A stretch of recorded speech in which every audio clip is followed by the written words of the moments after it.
Welcome to the Driven Agenda podcast, where raw journeys drive ambition and reveal the fuel behind people's success. I'm Shannon Sagan, a personal injury lawyer, entrepreneur, and founder of the Dashcam Lawyer. This podcast is all about being driven, focused, motivated, and determined to reach your goals and setting an agenda that pushes you forward. We bring you insights from top players in business, sports, real estate, investing, health, and more. Here, we dive into what it really takes to thrive with candid conversations that cut through the noise and get to the heart of people's success.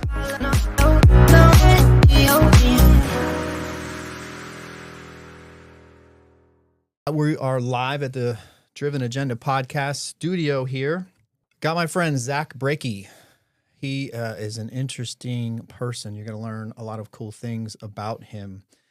He is the owner of Androgenics Advanced Health and Wellness here in Palm Beach County. I pronounced it correct, You got right? it, man. You nailed it. Okay.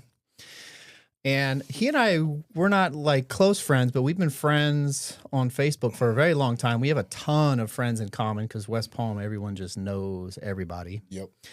But an interesting story, 10 years ago, I went to him. He was like one of the only companies in Palm Beach County doing this stuff with hormone replacement therapy and wellness. I was going through a nasty divorce, mentally, physically just drained, and I was looking for some type of edge. And I went into his facility, top notch back then, did the blood work and everything. And I never told you why I didn't move forward, but I had lost all my money in my divorce and I just couldn't afford it. That's fair. That's fair. I wasn't even thinking about, the monthly cost to do that stuff. And now things are different, of course. Yep. But yeah. And so he was one of the first in Palm Beach County to get into this business, which it seems like everyone's setting up shop now for a wellness. I'll tell you what, I was hoping that it was going to end up where it is now, but it kind of took off faster than I even anticipated. Yeah, it did. Yeah. I kind of saw it like in 2019. I told my business partner, I was like, dude, we're about to see this industry blow up. And then 2020 happened and it's kind of been all gas ever since then. So let's back up. 10 years ago is when you pretty much started? Yeah. And how do we get into it? Man. So funny story. I was 24. So back in I opened up Androgenics in 2015. 2014, I took a job with a friend. He's like, hey man, you want to come out and learn hormones in Scottsdale, Arizona? Dude, I didn't ask any questions. I didn't ask how much it paid. I didn't ask anything. I was like, yep, sure. Quit my job a couple days later, put in my notice and flew out to Arizona. And I didn't have any money. I didn't know. I'm glad I didn't ask any questions, but I should have probably asked some questions like, what's my future look like with this? But I was 24. I wanted something different. I'd kind of already hit a ceiling where I was. What were you doing before? I was selling kitchen cabinets, which was a dope job. Yeah. I loved it. I got to design kitchens. I did construction my whole life. So being able to design and having some knowledge already in the field was really beneficial. It was probably one of my most enjoyable jobs, but I was looking around and everybody in the company is bitching about, we're not making the money we used to. And I'm thinking, I'm like, I don't want to be you guys in 30 years. There's a plateau. It was it. I could already see the ceiling. And I was 20, like in my early 20s, right? 23. And I had already hit that ceiling. I'm like, I don't want to keep doing this. Went out there, learned a lot about myself out there. Was there for a couple months, ended up training with a top hormone doc. And that's when I really fell in love with the industry as a whole. So it was, I had a real simple thought. And I walked down to his training. It was like, if this is done well, this is a really good thing. And from that day, I set out to do this really well. And that kind of started my whole career in hormone replacement therapy, hormone optimization. And that's what the core of my business has been built on. I worked for him for a year. Him and I parted ways as friends. There were some things that he did that I just told him, I said, hey man, respectfully, I gotta bow out and I can't continue down this path with you. I started Androgenics a year after being in the industry. Dude, I had no money. I really didn't know what I was doing. All I had at that point was kind of a concept of a business model that I thought would work. I had about $12,000 and dude, I just went to work. I lived in a 2-bedroom apartment in Juno Beach and sat at my desk for like a month and a half, found pharmacies, I found my first doctor off Craigslist, which sounds weird. It does. But she ended up being a really great doctor. She worked at the VA. She was not, it's like, it sounds way worse than it was. Yeah. Craigslist was probably a little more popular back then. 100%. Yeah, it wasn't searching for stuff. Yeah. Did you have any educational or business background?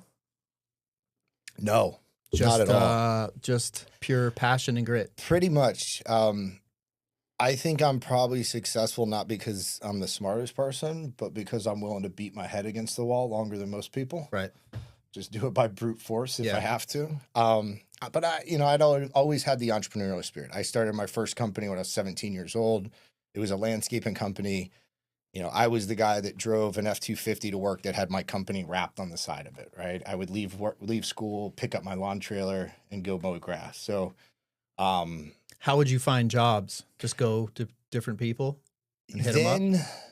Then it was kind of like friends of friends. I wasn't great at business development at that time. I was nervous. I hadn't really come out of my shell. I had no idea who I was as a person. I was 17. Learned a very valuable lesson at that business.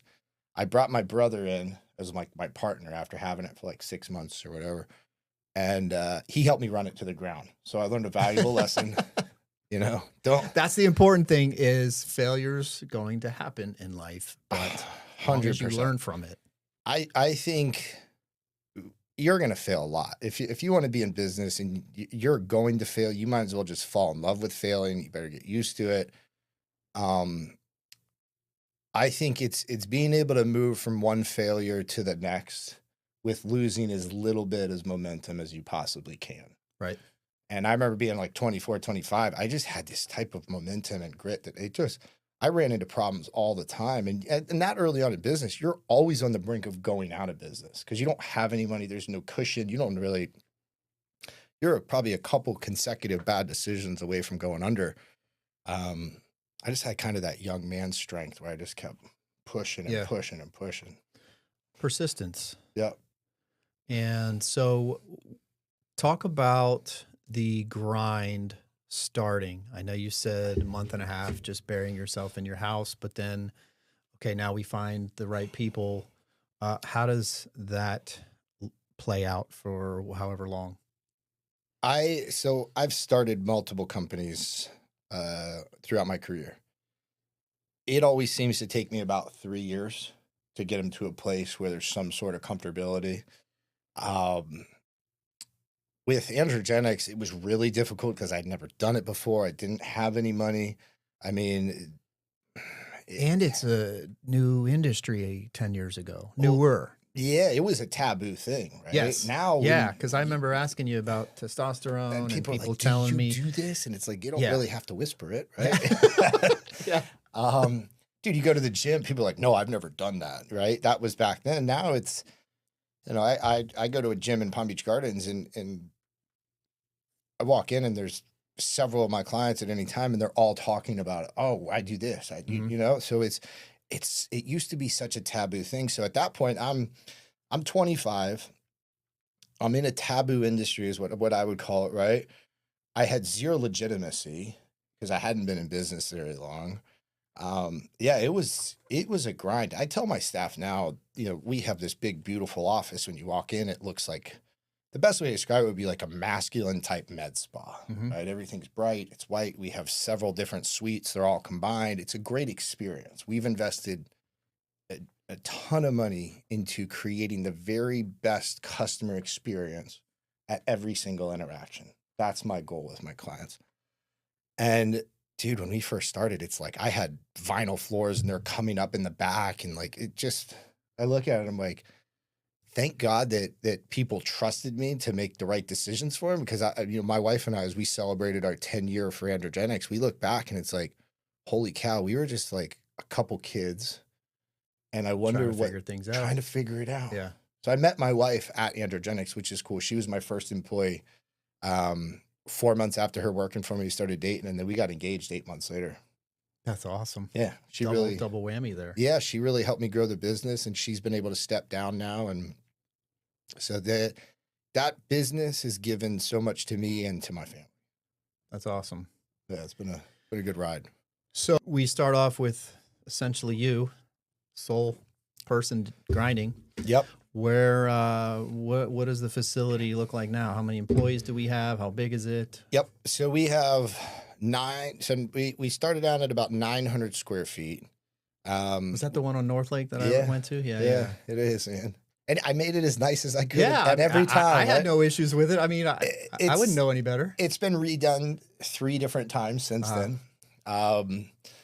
Now we took all 3 bays that are available. I ended up buying my neighbors out, gave them cash to let me move into their space because I didn't want to leave at this point. We'd been there for 8 years. I like the perception of stability and consistency. Yeah, established. Yeah. I love North Lake. So, but now we have, 9 full-time employees. I have a whole marketing team that I've built out. That there's 4 of them that are off-site that are running, all of our digital marketing. It's grown into something way different than when it started.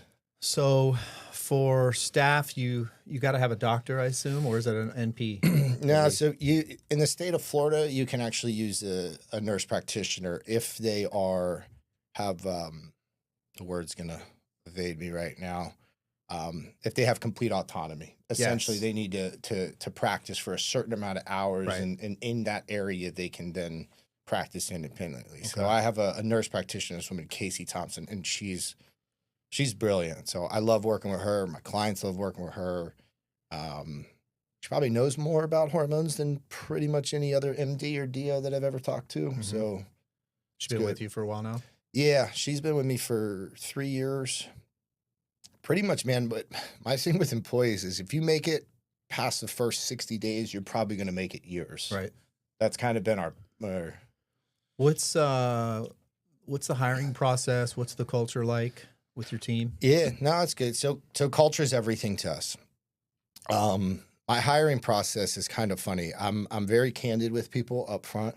I tell them a couple of things because look, working for a small business isn't for everybody. Right. So I tell people culture is the most important thing here. Like anybody disrupts that, they will be terminated immediately. I tell them too, I'm a pretty jovial person. I walk through my office singing and having a good time. I want people to enjoy that time at work. And I just tell them, I said, most of our conversations are going to be cool. There's going to be some that are going to be real. Right. There are going to be some uncomfortable ones when there needs to be. And I also tell them, if you are somebody that only is going to only do what is in your job description, you will not like working for me. I promise you. And I tell them all this before they start. And there's always 3 different interviews. So I interview them, then my business partner, Ari, will interview them, and then I do the 3rd interview. Mm-hmm. So I set that precedent too up front. Say, hey, this is what it's going to be. But yeah, I tell them, I'm like, if you ever tell me that's not in my job description, just so you know, that will never work here. Yeah. I'm going to ask you to do something that's outside your job description. And there's nothing wrong with that if you want to be a straight 9-to-5er. Yeah. But if you want to advance and succeed, if you think you're going to own your own business, being a straight 9-to-5er just doesn't cut it in the real world. No, and I think so much between both of my companies, I've had about 157 people work for me, I think, is what according to my paychecks right? So it's taught me a lot about people and setting those expectations right up front on to be fair to them and fair to you, right? Because you want them to know and it's time. Your time is now worth more than anything, right? And you want them to know what they're getting into as well. So quickly trying to figure out, hey, is this going to be a good fit? Is it not? That's very important right up front. Somebody told me something, and it seems very simple. It's so effective. It's slow to hire and quick to fire. And look, that doesn't mean somebody that's been with you for 3 years, like cut them if they do something wrong. But that first 30, 60 days, if you start seeing red flags with somebody, just get rid of you them. gotta cut 'em. It's for the best interest of them, you, the company, the culture. Yep. That's something I've learned over the years. Just, and it sucks. It sucks firing people. Yeah, I've 20 years in the business, mostly on my own, and I've only had to let go of a few amount of people. But even if they really messed up, it's still hard to sit them in the office and tell them this is it. Yeah, especially the people that you've been with for years. Those are the tough ones. I have a business up in Jersey, and we had to scale back significantly, like cut 60% of my revenue one day. So in one day, I had to fire 27 people. Gosh. Wow. And 27 people that did not deserve to get fired. Yeah. It was, the industry shifted. It was a tough decision, but you had to make it because you had to preserve the other 25 jobs and the company. Right. So, and these were people that I was close with. They were the executive team that we'd built. I'd worked side by side with them for years. And it's like, you did nothing wrong. I have to let you go. Yeah. That's the downside sometimes, is things may not go as planned. And listen, as the founder of a business, you and your family are the number one priority. I mean, your team is very, very, very important, but you're the one that's got to put the food on your family's table, right? And I look at it too. It's my job to put food on their family's table. Yes. Right. So it's just this tremendous responsibility. People look to you to make the right decisions. Of course. So I got sober the day after I got married. It just happened. It started my faith journey, and it was just a blessing from the Lord. Talk about that. Yeah. So, for years, right, I grew up drinking and doing drugs to the point where it was so normalized in my house and in my life that I didn't even know it was actually a problem.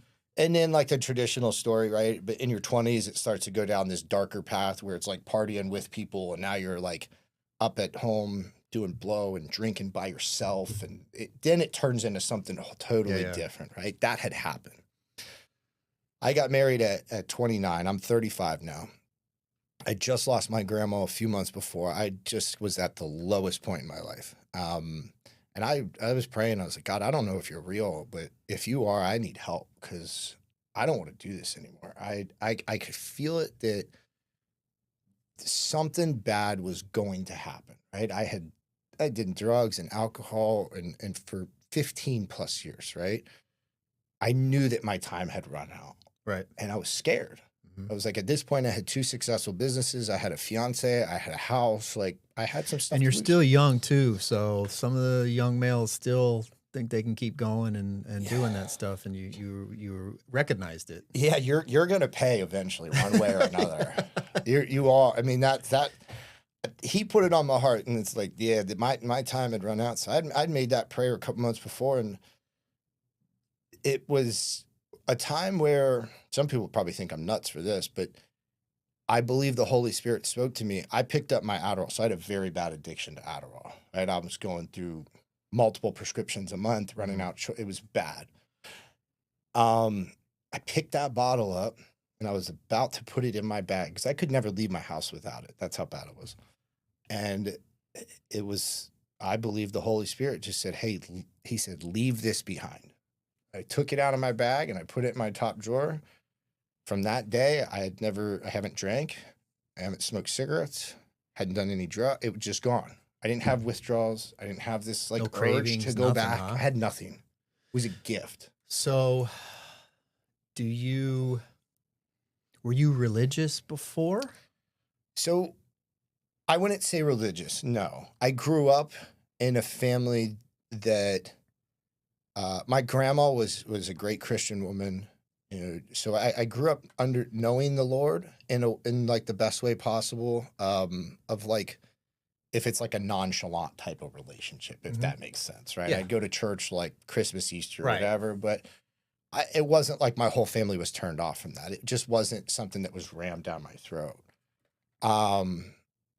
No, so it was, I had great examples, like both of my grandmas were great examples of what Christian women should look like. So I did have that in my life. Okay. How does that experience, just deciding to get sober and now focusing on your faith, how does that play a role in your personal life, your marriage, and your business? It's it's reshaped everything. So I think like first it's marriage, right? It's trying to keep God at the center of that.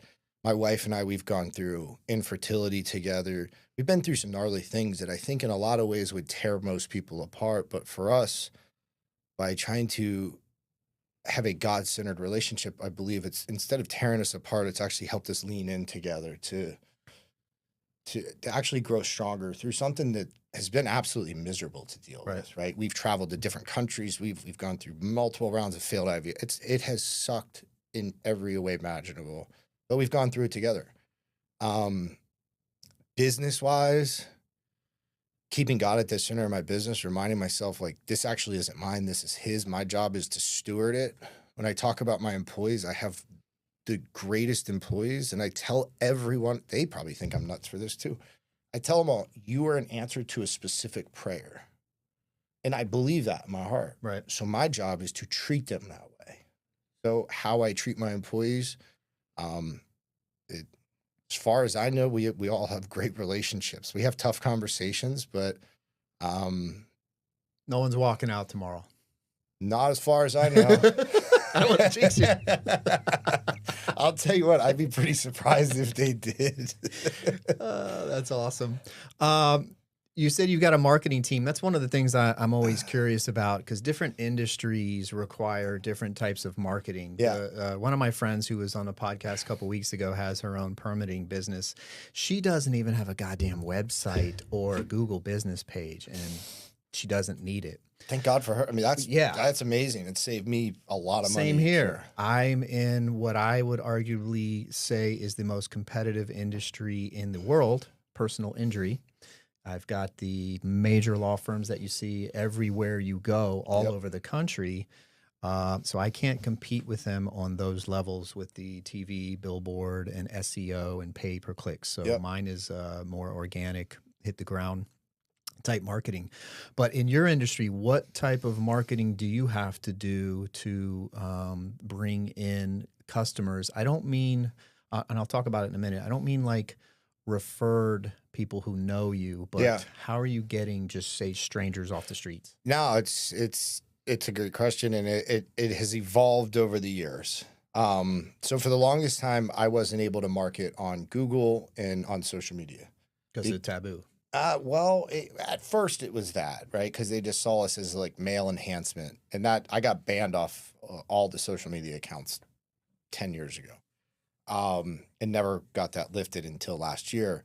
So I couldn't do that, and I also knew, kind of like with you, right? I didn't have any money, and I knew I couldn't compete with anybody doing SEO and that. So what I tried to focus on was like little things, local brand awareness. So my intention is to serve the community in which I'm in. I'm from here. I was born here. I was raised here, and I have no intention of ever leaving here. So a lot of it for me was local branding, and I did it through various different ways. That T-shirts have actually been a huge thing for me, right? And we still give out thousands and thousands of shirts every year. I would always have a big truck that was wrapped. Where are you giving them out at? So everybody that comes into my office gets like shirts. So I might go into a gym sometimes. There's like 3 or 4 people that are wearing shirts, that's got to be so cool to see. It is always kind of a cool thing. You're like, I know you. Yeah. So I had a kickboxing company that I started, and it went pretty well known throughout the world. And every now and then, when I would do these tournaments all around the country, I'd see people wearing my stuff, some of the fighters, and I'm like, oh, all this hard work. It's really cool to see someone it is cool, right? Randomly wearing stuff. That worked for us for a little bit. I've sponsored race cars. I've sponsored race boats. You got big trucks too, right? Or do you still have it? Here's the thing, man. If you're like monster trucks, big trucks and testosterone just go together.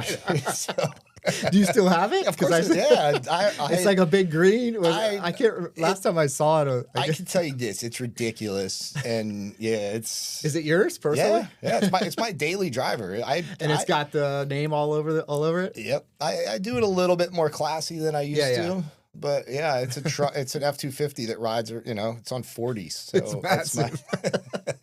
There's no better way. That's the shit that I like, you can pay for the ads and do the traditional type stuff, but the t-shirts, like getting them out there, driving on this big ass truck and people like, what the hell is that? We have a fishing boat we sponsor now, and it's a 35-foot boat, and the wrap just looks awesome. And he lives out in Loxahatchee, which is cool because I get to see it driving down on the road sometimes. It's always like, it's cool. And now we've gotten to a place where I figured out how to get onto social media, and I figured out how to do Google, and so it's completely evolved. And kind of like you, right? In my industry, there's massive players. There's these big telehealth companies, and their marketing budget is probably more than what I gross in a year. But for me, I don't want to serve the whole state of Florida. I don't want to serve the whole country. Palm Beach County. I want to serve Palm Beach County. So all of my marketing efforts are in Palm Beach County. So although there might be bigger budgets than me per area, I probably spend you're hitting up it the there hardest. with so because that's what I want. I want people to come into my office. I want them to experience, everything that we have to offer. I want them to meet my staff. I want to meet them. So that's what we try to really, because I want to have clients for years and years. I don't want you to come into my office and get one or two things and you're just a number. That's not our intention.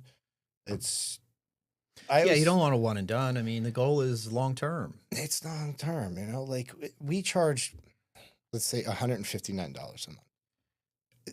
And I don't mean this in an arrogant way, but like, I don't need the 159, but what I do need and what I do value is I value your relationship that you have with my company. Right. More so than the amount of money that you spend there. And their experience, which leads to more referrals. Right. That's the best type of marketing. And dude, if somebody's even remotely upset with something that, even if we're not responsible, I don't care. I tell my staff, it's like, I would do anything to take down a bad Google review. So if we screw up, or if FedEx makes a mistake, or a company, I will do anything to make our clients happy. Right. I don't care. Mm-hmm. I can't guarantee people get great results because I can't guarantee anything in healthcare. But what I can always guarantee is that you're taken care of when you come to me. So do you doing ads and stuff? Yeah, a lot. And Google reviews and stuff like that? All of it. SEO is the best. Best for your industry? It's because you when you look at like social media, somebody's just doom scrolling. They see a cool ad, they fill out a form, then they're on to the next thing. They're not really looking for it. You just grab their attention. Mm-hmm. Still worth marketing to those people, and it's great for brand awareness, and there's value that comes from it. But nothing for us is as valuable as you going onto Google and saying, testosterone therapy near me. You're looking for that service. Yep. So when you go to my website, fill out a form, you know that these people are they're the desiring best this by far. Yeah. Okay. You said you own a lab company as well? Yeah, it's Trinity Medical Laboratories up in Jersey, which is funny because before I opened my company in Jersey, I'd never been in New Jersey. I had no intention of ever going there. My best friend, he's like, hey man, you want to open up a lab? I was like, sure. Kind of like before, I didn't ask that many questions with getting into hormones. I was like, sure. Yeah, sure. That sounds great. I don't want to do it in Florida because in Florida, there was a lot of weird things around labs and treatment. I didn't want to deal with any of that. So we ended up in New Jersey, and man, that was the hardest thing I've ever done in my entire life. It was like 6 years of getting my teeth kicked in from one thing. Like first he had to step down from past issues, then COVID hits, and then our biggest payer cuts their reimbursement. It was a brutal. What was the goal of owning that though? Since you're already sending everyone's blood work out? My businesses actually never did any business together. I always kept them separate. Oh, okay. Yeah. So it just was a separate opportunity that happened to be related to your was a separate opportunity. I mean, look, I looked at it as, all right, I'm in healthcare. Androgenics is a business to consumer cash pay model. Great. This was going to be a business to business, and we're going to bill insurance. So I figured being on complete opposite ends of the spectrum in healthcare, I was probably pretty safe from, any changes in the economy or whatever it was. I'm like, regardless of what happens, probably one of my businesses will still be pretty fruitful. Right. Weirdly enough, COVID happened. I figured Androgenics was going to get annihilated and Trinity was going to do well. Complete opposite. Trinity got annihilated because it was up in Jersey. They did all those radical lockdowns and all forever. And Androgenics, bared a lot of fruit during that time. Probably because everyone's home now and they're exercising and finding things to get their stress out, I would imagine, right? Yeah, I think a few things did a lot for my industry. I think podcasts did a lot. Really? Yeah, I do. So I think podcasts did a lot. Like Joe Rogan mentioned things about TRT and how and people being on his podcast on how to treat estrogen, and I saw a shift around that time. And then people, I think, with COVID started being like, "Holy cow, we're really unhealthy," and the best way to combat COVID was to not be overweight, not be sick going into something like that. Right. So, that's my observation on those things. What are some of the types of services that you provide? And I'm sure it's a little bit more male dominant, but you also treat women as well? Yeah, both. What's like the popular, not popular, but what is the thing you're seeing the most that people are looking for? What's the most effective type of treatment that people are getting right now? I would say a few different things. So testosterone therapy is wildly popular, both in men and women.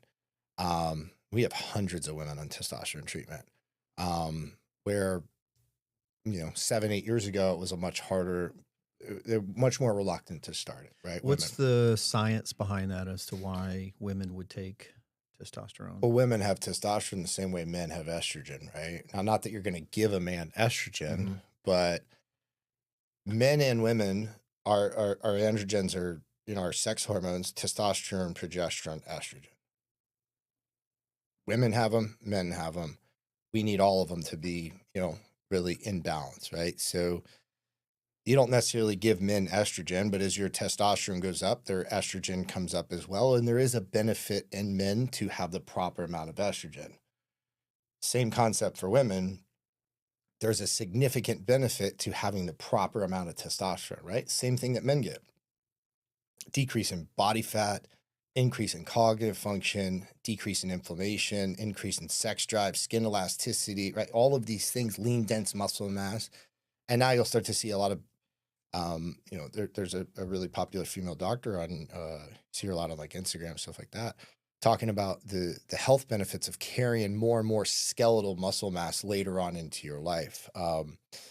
So testosterone is wildly popular for both men and women. Peptides are huge. Seems to be the biggest thing out now, peptides. The funny thing about peptides, if you ask people, they're like, "Oh, they're new." It's like they've been around for a long time. Right. They're just, I guess, new. They're just catching a lot more traction now. But Simorlin, and don't hold me to this, but I think it was like around 15 years, maybe even longer before I even got into the industry. So Simorlin's like, if I had to say, probably 25 plus years old. Mm-hmm. So GLPs are wildly popular now, really effective for losing weight and a few other things. But yeah, testosterone, peptides, GLPs, which is still considered a peptide, but those are probably the most popular. What's the difference in testosterone and, say, a peptide, if that makes sense? Yeah, so testosterone is an actual hormone, and then a peptide is going to be a short branch chain amino acid. So there's pretty much a peptide for every function in your body. Hair, there's peptides to help you with healing, for gut health, soft muscle tissue. Hair? Well, we talked about this. Like, I can grow hair. Remember I told you I was doing testosterone, and I loved it. I've done it twice. But two reasons I stopped. One was I'm already losing it here, and I'm trying to hold on to the last I got. But I remember for me, it was Did you do a cream or an injectable? Injectable. Yeah. But it is amazing. Like it Did you just, notice that the hair loss sped up? my wife and kids were saying something, Ah. and it's not something they like. My wife knows I'm starting to lose it up Yeah. here. She never said anything, but she was starting to ask me That's what was going on. There are But side I've got effects. friends like you with full heads of hair. I got tons of friends who are on testosterone. They got solid, thick hair. Yeah. and Like it doesn't just- happen to everybody. But No, I'm a small percentage, of course. if male pattern baldness runs in your family, it can speed that process up for sure. If you're not going to go bald, I mean, look, if you get into, there's always use and abuse, right? Properly using testosterone, you can mitigate a lot of the side effects. But you're talking about people abusing testosterone or anabolic steroids, all of that goes out the window, and it can become, it's a very, very powerful hormone. Has a lot of great benefits, but you start abusing it and you start to have a cascade of side effects or potential ones, right? And the other thing from a personal note is you can't take this shit and just think you're going to get jacked and ripped and all that stuff. You still have to put in the work. You have to eat clean, cut down, if not stop alcohol, at least cut down and work out. And so I had made a promise to myself when I was on it a little while ago, like a year or so ago, that I'm not going to stay on this if I don't do those things. And I did not do them. Yeah. Now I noticed I'm starting to get a little bit muscular when I was doing it. Occasional workouts, but you can't just. I don't think you can just take that and think that that's the magic pill if you're not going to do the other stuff as well. I agree 100%. Like if you take it, will you probably feel a little bit better? Sure. But do I have some people that don't change anything in their life and they're like, I don't feel any better. Their testosterone's 11, 1200. It's ideally for us from a therapeutic perspective, perfect. But they say, I still don't feel well. Then we try to talk to them. All right, well, let's talk about food and alcohol consumption, water consumption, sleep. And they refuse to change any of those things. And so we just tell them, hey, this isn't a great option for you then. Like you should stop. If you're not getting great results and you don't want to do any of the other work, then just stop doing it. Yeah. Because it's, I tell people this too. It's, you can never, in my opinion, you can never outwork the food. You can never take enough testosterone or peptides. You can never train hard enough. You'll get some results, but you will never outwork the food. Mm-hmm. The food, to me, it's the people I see that have the best results are the people that dial in their food. And for me, I think it's a simple thing. It's balancing your macros. So it's the amount of carbs, fats, and protein throughout the day. It's working out on a consistent basis, recovery, and then making sure hormones are optimized and supplementation is on point. Those are the people that get the best results. If you miss one of those things, then you'll still get something from it, but it's not going to yield you as good of results. The more you put in, the more you get out. Kind of like everything else in life. Look, I wish you could just take it and it would make you jacked. It would be awesome. How often are you working out? Speaking of jacked. Yeah. So right now I'm doing a 3-on 1-off split. So I train 6 days a week, 5 days a week. I'm probably overtraining a little bit right now, but my coach has me on a workout routine and it takes me a solid hour and a half to get through it. And that's pushing hard. What kind of coach? She's a fitness coach. Okay. This woman, Jill Dearman, she's amazing. Her and I have done a lot of work together over the years. She writes all my food. She writes all my workouts. My wife cooks all my food. So, dude, all I have to do is just kind of do what I'm told. Right. That's kind of nice. It's the best thing ever because my whole life is problem solving, right? Yeah, and it takes up a lot of mental energy. It takes up a lot. I never have to worry about what I'm going to eat. It's just there. That's awesome. Yeah, it's a blessing, dude. Any particular goal you're trying to accomplish, or you just need her around to kind of tell you what to do and keep you in check? I enjoy progress, no matter what it is, whether it's professionally, physically, my hobbies, whatever. I like measurable progress.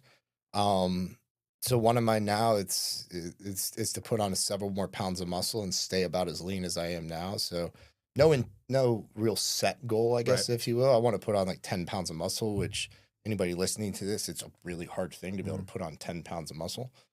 But yeah, so I want to do that, and that's pretty much it. But I enjoy the training aspect of it. I enjoy how hard it is. Challenge. I enjoy the work. Yeah. Yeah, I do.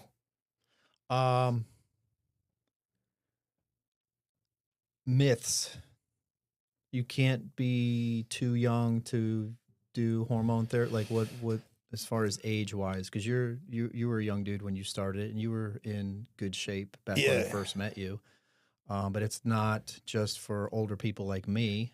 No, I would say so.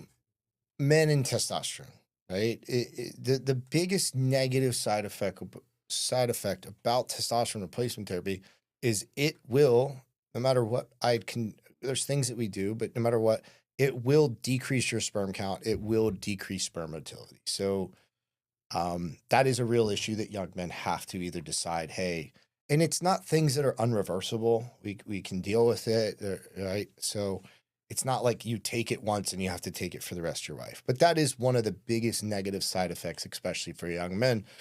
But recently there have been a couple one specific product that has come out that naturally increases testosterone better than anything I've ever seen in my entire career. And real measurable increases, like 100% increase plus, which up until this product came out, I didn't ever know of anything that really made a significant difference. Do you offer that product? Yeah, we do. Yeah, it's very safe. It's very effective. Yeah, it's called enclomiphene, not clomiphene. So the clomiphene has been a commercially available product for a long time. Enclomiphene is a little bit different. It's enclomiphene is actually enclomiphene, right? That's kind of a play on words, but enclomiphene, highly effective. I've seen people's blood work go from 350 up to 1,000, which like that's unheard of before this. I had never seen that. So how is it taken? Orally. Okay, like a pill? Yeah, it's a pill. Wow. Tiny, it's a capsule. It's relatively inexpensive. Compounding pharmacies make it. You can pick it up. Why would someone pick that over, say, an injectable? Probably for the fertility reason. Or some guys are just like, hey man, I don't want to make the commitment of doing an injection twice a week or once a week. Or it just seems like a lot for me. And it's a great alternative. And for a lot of guys, it's actually a good option. Yeah, it's something that we give to people that are on testosterone, so it helps their natural go or continue to produce even when they're on treatment. Or some guys that come in and maybe their testosterone's 450 and they just say, hey man, I'm still kind of like dragging a little bit. Mm-hmm. Do you have anything that would help? Like, yeah, actually we do. And it doesn't involve total replacement. So it's very effective. I'm a big fan of that. Okay. Where do you see Androgenics 10 years from now? Are we adding locations? Are we expanding to other counties, states? Yeah. Or are we just going to dominate Palm Beach County? And I want to continue to dominate Palm Beach County for sure. I always want to make it a place that people really want to go. We'll probably move into various different states, expand to the whole state of Florida. I might build out a telehealth side of the practice. The problem with telehealth is like keeping people compliant. One thing I'd really love to do, man, is build a compounding pharmacy that can fill all the needs of Androgenics. Oh, just have it right there. And have it right there. Because then I can expand Androgenics as fast as I want, right? So compounding pharmacies are always the cog in the wheel because you're at their mercy. I'm at their mercy and it sucks. Price. Yeah. Working deals. And it's we try to offer a great service. And if I have a company involved in that process and they offer a subpar service, it kind of makes us offer a subpar service. Because people don't really realize that I lose more clients because of compounding pharmacies than any other reason. Because they just don't want to wait. They don't want to wait. Yeah. I guess, you get your blood work, you're ready to go, you're amped up, and then hurry up and wait. Right? And we're, for blood work, we're fast, but to get in to see my practitioner, we're 2.5, 3 weeks out. Oh, wow. Yeah. Shit, that's a big problem.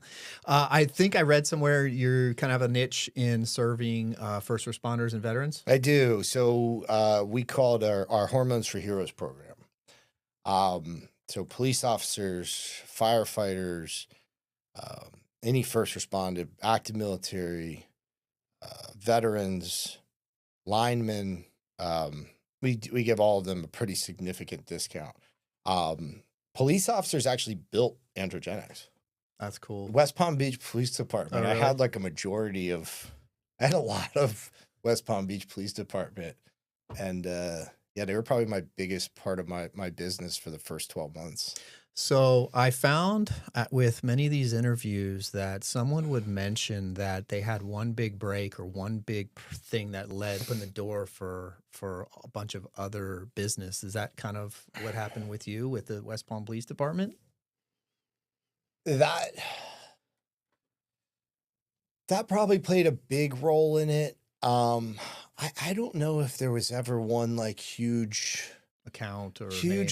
No, our thing has kind of been like base hits, right? Just consistency is. Grind it. I relate it to like a round of golf, right? Like I don't need to drive the green. I just need to be on the green in regulation and give me a chance for par putt. Just hit it straight. That's funny.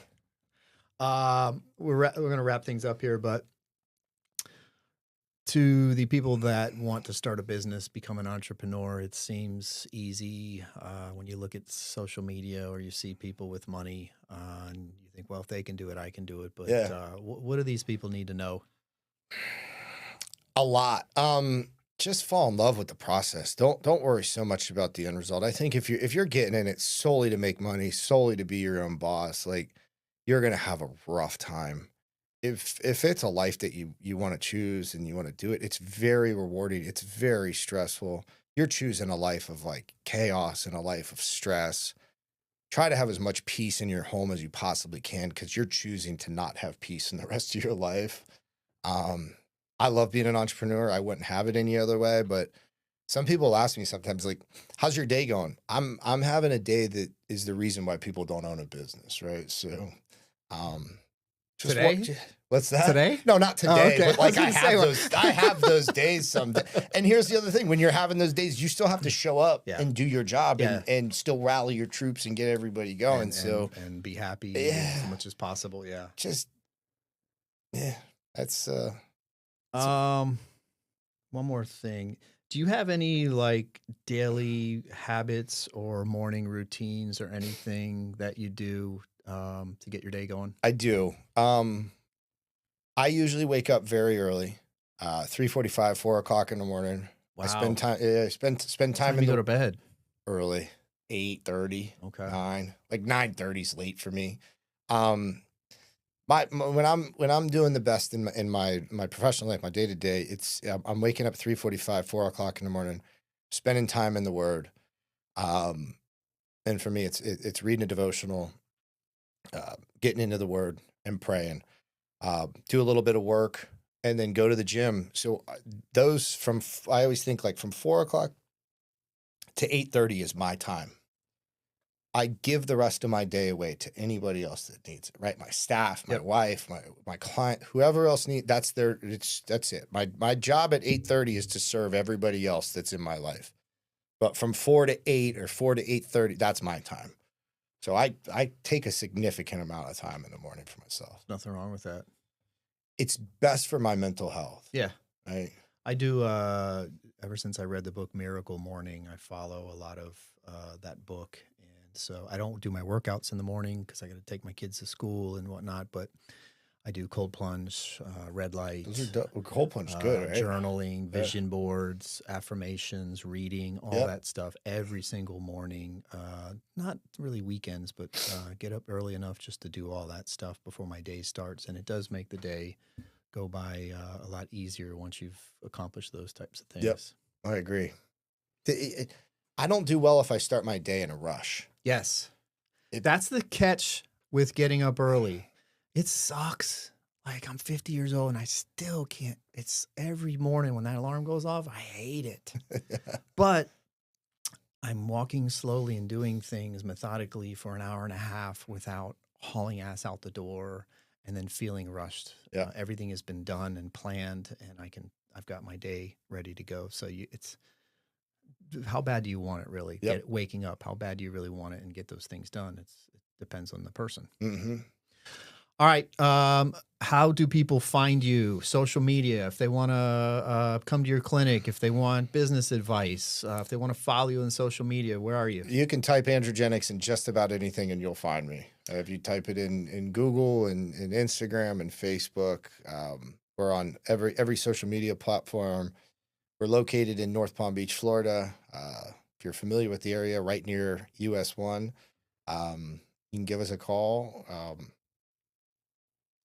Actually, I have a funny number. I bought vanity numbers, so it's. I have one of my many. Let's hear it. It's 561-500 test TEST. I don't know any of my other phone numbers by heart, but if you need me, well, and you that's how that works. 561-500 test. That's the point of having those. You'll reach somebody. My office is 561 dash because I give away dash cams to everybody. So you got to have something that's memorable. Just so people understand, Androgenics is ANDROGENIX. Yep. Just in case. Yep. Androgenics. ANDROGENIX. Awesome.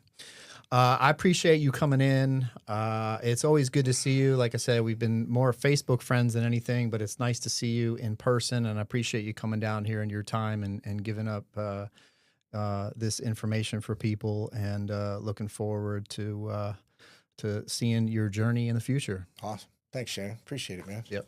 It's fun.